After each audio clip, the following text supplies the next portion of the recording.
Israeli सेना ने Lebanon में जबरदस्त एयर स्ट्राइक की है जिसमें 254 लोगों की मौत हो गई है। लेबनान की सिविल डिफेंस एजेंसी के मुताबिक इस एयर स्ट्राइक में 1000 से अधिक लोग घायल हुए हैं। लेबनान ने इजरायली हमलों के बाद देश में राष्ट्रीय शोक घोषित किया है। इजराइल के प्रधानमंत्री बेंजामिन नेतन्याहू ने कहा है कि लेबनान अमेरिका ईरान सीजफायर का हिस्सा नहीं है। वहीं ईरान के विदेश मंत्री अब्बास अराक्ची ने कहा है कि अमेरिका को तय करना होगा कि वो सीजफायर लागू करता है या इजराइल के जरिए जंग जारी रखता है, क्योंकि दोनों साथ नहीं चल सकते। वहीं ब्रिटेन ने अमेरिका और ईरान के बीच हुए सीजफायर को लेबनान तक बढ़ाने की मांग की है, जबकि मध्यस्थ पाकिस्तान का कहना है कि इस सीजफायर में लेबनान भी शामिल है। दूसरी तरफ अमेरिकी राष्ट्रपति ट्रंप ने कहा है कि लेबनान इस समझौते से अलग है और इसका हिस्सा नहीं है।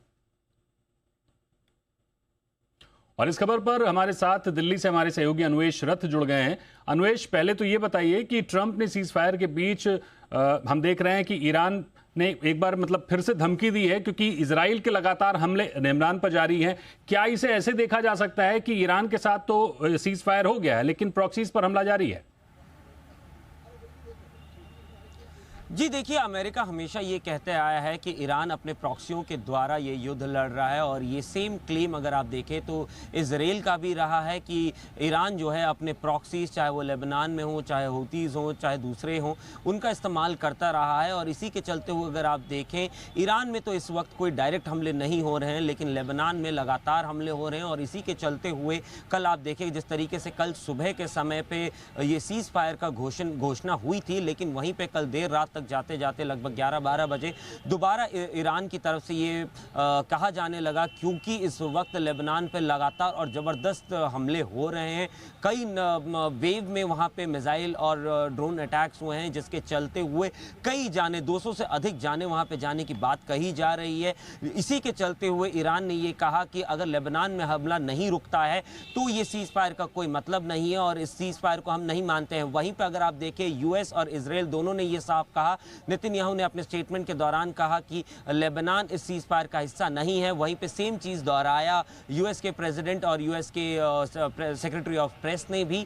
वहीं पे अगर आप देखें, पाकिस्तान के पीएम ने जो ट्वीट किया था उसमें उन्होंने साफ साफ लिखा हुआ है कि लेबनान इस चीज़ का हिस्सा है, इस सीज़ फायर का हिस्सा है। लेकिन यहाँ पे अगर आप देखें तो जो दो पार्टियां हैं और जो बीच में मध्यस्थता कर रही है, पाकिस्तान और इजिप्ट, मिस्र, उनके बीच में कहीं ना कहीं तालमेल की कमी यहाँ पे नजर आ रही है। जो बातचीत की गई है शायद उसमें कोई कंफ्यूजन है, कम्युनिकेशन गैप है, जिसके चलते हुए इतनी बड़ी हादसे यहाँ पे हो रहे हैं।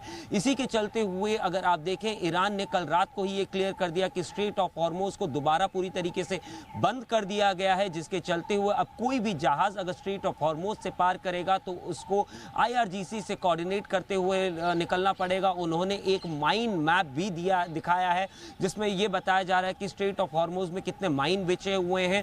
वहीं पे अगर आज देखें तो आज सुबह जिस तरीके से डोनाल्ड ट्रंप ने अपने ट्रुथ सोशल मीडिया पोस्ट के जरिए कहा कि सभी जो यूएस के सोल्जर्स हैं उसको अपनी जगह पे तैनाती रखनी है। हालांकि शनिवार सुबह पाकिस्तान में अगर आप देखें, यूएस डेलीगेशन जिसको लीड करेंगे JD वांस, वाइस प्रेसिडेंट यूएस के, और ईरान के तरफ से ईरान का डेलीगेशन पाकिस्तान में शनिवार की सुबह मिलने वाला है। इस पर नज़र बनाए रखनी होगी। लेकिन इस वक्त जो परिस्थिति है वो काफ़ी कंफ्यूजन जनक है, क्योंकि एक तरफ ईरान ये तो कह रहा है कि हम इस सीज़ फायर को नहीं मानते हैं, स्ट्रेट ऑफ हॉर्मुज को हम नहीं खोल रहे हैं।